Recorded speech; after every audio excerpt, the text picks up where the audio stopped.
Good morning, everybody. My name is Lana Harris. This is the First Alert Desk. Good to be with you. Almost at Christmas. So excited about it. We got some top trending stories to talk about today, just in case you missed it. That is what my little segment here is about. I do have the hiccups. All right, somebody either needs to scare me or we might be dealing with that throughout this, but we're going to get through it. The first story is actually something you might have dealt with before. So maybe you've ever gotten a gift card and maybe you've been in the very unfortunate situation of finding that it had been drained of all the money before you could actually use it. Well, now there's a lawsuit claiming a company should be doing more about that to essentially stop it from happening. So this is actually an Atlanta-based company. Its name is Incom Financial Services, and this lawsuit essentially accuses them of failing to take precautions to prevent scammers from tampering with the gift cards. Now, the lawsuit alleges that Incom and its partners have known for years that the security features are lax and scammers are constantly draining the cards, but the company hasn't done anything to sufficiently stop it from happening. So the lawsuit focuses specifically on Incom's proprietary non-reloadable gift cards, Vanilla Gift and One Vanilla. You might have seen those. Walmart, CVS, lots of places have them. The lawsuit details how the packaging of the cards allegedly makes it easy for criminals to duplicate or tamper with what should be secure numbers and barcodes. A Vanilla Gift representative said the company denies these allegations.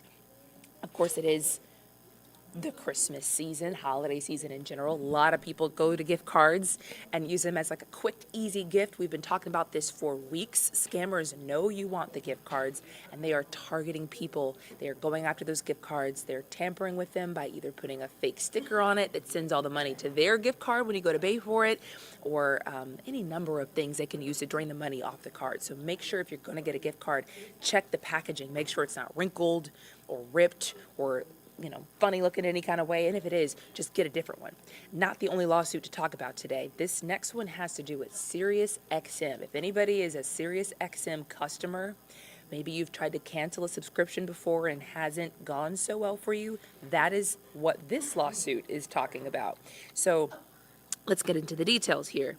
SiriusXM is being accused of forcing its customers to interact directly with an agent to cancel a subscription and then drawing out that process in a strategy to prevent the customer from canceling. The suit literally alleges SiriusXM trains its agents to not take no for an answer, and they call this difficult cancellation process illegal. So now the plaintiff is asking for fines, penalties, and an easier to cancel policy. I know all of us have been in a situation before.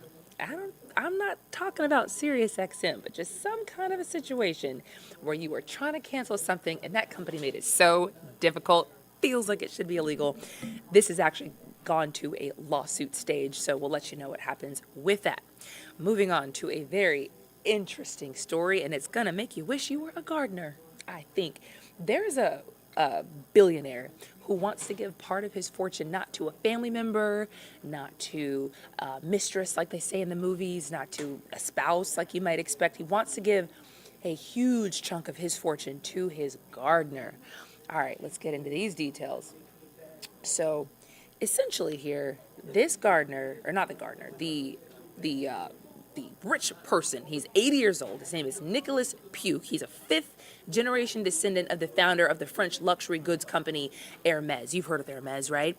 Well, he's reportedly already started the process of adopting his former gardener. Mind you, the gardener is middle-aged. What's even more interesting here, he had a contract that would have given his fortune to the very own foundation he founded, but now he wants to cancel that contract and give it to the gardener. Now, this employee has been described kind of almost like a go-to guy. So gardener, but also been described as a servant and a handyman. It seems like he's just done a lot of things for this guy. Maybe he just wants to show his appreciation for it. And is the heir to Hermes. He's got a lot of money to play with there. Now, Puke is not known to have kids. In fact, if he did have a child, that child would be entitled to part of the inheritance. But for now, as long as he has it his way, $13 billion would be going to the customer. So that is just, not customer, to the gardener. So that is just mind-blowing, life-changing amount of money. Makes you wish you work for someone so generous, doesn't it? All right. Who has seen Maury? Who doesn't know who Maury is? This story is so hilarious. There is a zoo in Colorado that used Maury's help to break some pretty hilarious news. Here, you got to just listen to it for yourself.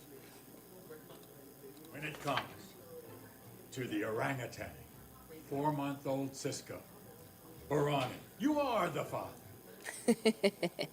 Okay, so basically, this Denver zoo welcomed a newborn Sumatran orangutan named Siska back in August, but they just got the results confirming who her father is. So you know they had to go to Maury to drop the baby bomb news. All they were missing was for the orangutan father to bolt and the cameraman follow him away. You know what I mean? You know how they do that in Maury? Yeah, that's that's hilarious. Okay, where's the craziest place you've ever lost your wallet? Or lost anything? You might have left something in the refrigerator, the freezer. Maybe you accidentally threw it away. I've lost my cell phone while it was in my other hand. We've all done it. Well, there's a woman who lost her wallet decades ago, and they just found it in the wall of the Plaza Theater, which is the oldest movie theater in Atlanta. So you have to hear this story. Joshua Skinner has what happens next. For over 80 years, the Plaza Theater has turned out reliable entertainment, complete with popcorn, Coca-Cola, and of course,